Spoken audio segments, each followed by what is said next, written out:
Welcome everyone to probably a divisive review in which my opinion will probably get slammed, so I may as well be upfront about it. I like this game, and replaying it for this review only solidified my reasons for liking it further. I will also mention that I played the Gems Collection version, which is the superior, as the controls in the original Saturn version makes the game virtually unplayable. So I will agree on the original being a complete disaster, but the GameCube version pretty much fixed all the issues I had with the original, even making the game downright fun when you get the hang of it. Let's start off by explaining the basics. This game is a super straightforward racing game. The only difference being that most characters are actually just themselves racing, which pairs with some of Sonic's concepts really well, instead of with recent games having them in carts or whatever, which is kind of generic to me at this point. Each character also has small differences between them, like Knuckles being able to fly, or even Sonic having the ability to double jump. Eggman actually shoots heat-seeking missiles at other competitors. There are a couple power-ups you can get sprinkled throughout the levels, like speed boost, extra rings, and a protective barrier. There are only 5 stages to race on, but the only way to unlock the last level is by coming in first place on all the previous levels beforehand. In the level, there are 2 types of things to find to unlock characters.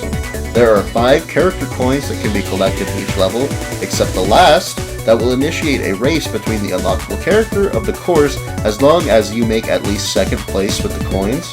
You will then have to race and beat that character to unlock them. The other things you can find are the 7 Chaos Emeralds, there being 2 in every level, though only 1 in the first and none in the last. You can usually find them behind special doors you unlock by gathering enough rings. Some you have to wait for a second to pop out, and others are just there. Once you find all 7, you can play as Super Sonic on any course by pressing the down button when Sonic is highlighted on the character select screen. That's really all there is to the game that you need to know though. If you want a hot tip to make the game incredibly easy, just do everything as Sonic. That's not to say that the other characters are bad, but Sonic is just OP in this game, as he should be, with a double jump that helps a lot in certain situations. Every character is pretty unique in their own way, and the only character I didn't really like was the Eggman Robo. There is a multiplayer that's up to 4 players, and some extra stuff like time trial, get 5 balloons, as well as the infamous Tails Doll Tag 4 characters. Surprisingly, this game does in fact have a story, once again, straight from the manual and slightly different between the American and Japanese versions like many Sonic games. Sonic and Tails are pretty much relaxing and heading to a vacation they planned before spotting a sign along the road they were traveling that is a recruitment ad for the World Grand Prix. At first, Sonic doesn't really care, but upon further investigation, he finds that Dr. Robotnik will be competing and just assumes that he'll be up to some shenanigans and decides to enter. Robotnik had been watching all this unfold from a satellite above the sign, with Robotnik stating that he'll find the Chaos Emeralds as well as beat Sonic with some new robots he created. A couple other people end up entering the race as well once they find out Sonic will be racing, such as Knuckles and Amy. I'm not sure if there really is a true ending, but according to Ian Flynn, Sega of Japan told him that Sonic R is canon, so I guess Sonic just saves the day by finding the emeralds first.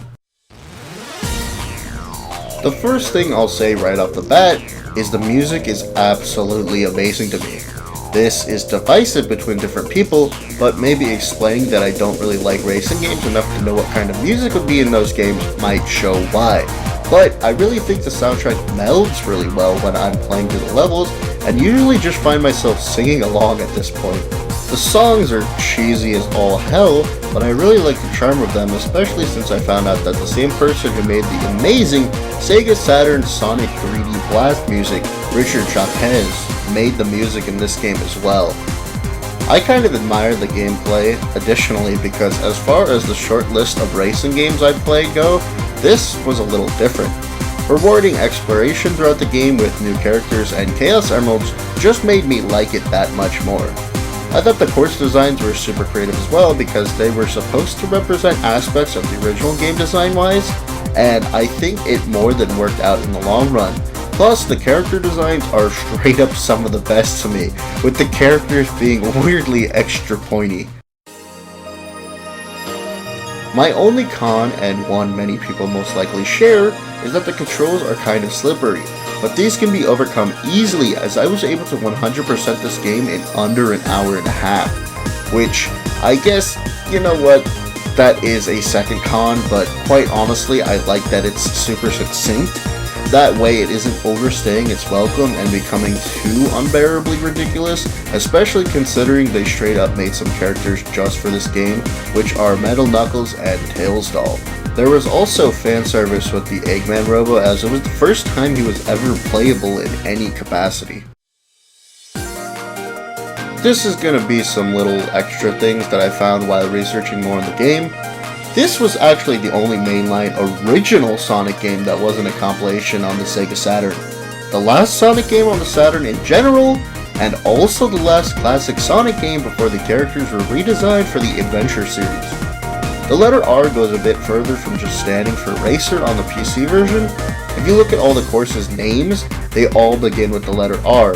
Resort Island, Radical City, Regal Ruin, Reactive Factory, and Radiant Emerald.